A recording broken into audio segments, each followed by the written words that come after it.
I'll never forget the day my father called me to the vineyard. The sun was high, beating down on the fields, and I was already weary from the morning's work. My father stood there, hands rough from years of labor, his voice steady but firm. "Son," he said, looking at me with those eyes that always seemed to see straight through me, "go and work in the vineyard today." I was tired, angry even. I didn't want to go. My friends were waiting, and I had other plans. So I snapped back, "I won't."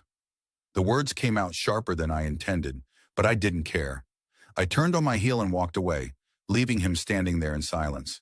But as I sat in the shade later, away from his gaze, guilt gnawed at me. My father had never asked much of me, and yet when he did, I had refused him. The vineyard was his life, his pride, and I, his son, had dismissed him so easily.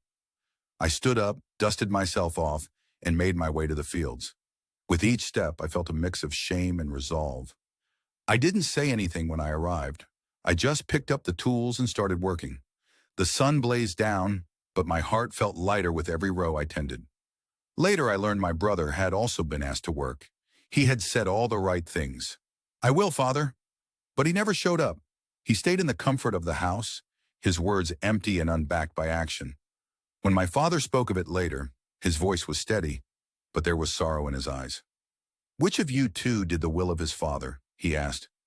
We both knew the answer. Words meant little without deeds. Now, years later, I think about what that moment taught me. Jesus told this story to people who thought they had God's favor because they said the right things, because they appeared righteous. But appearances mean nothing if your actions don't align with your words. Today, I see this everywhere. People promise change but never act. They speak of justice but do nothing to bring it about. They call themselves believers, but their lives show no evidence of faith. The story of my brother and me is not just about a vineyard. It's about the heart. It's about obedience, not lip service. God doesn't want empty promises. He wants transformed lives. Looking back, I'm grateful for that day in the vineyard. It taught me that true sonship isn't about what you say. It's about what you do. And it's a lesson the world still desperately needs to learn.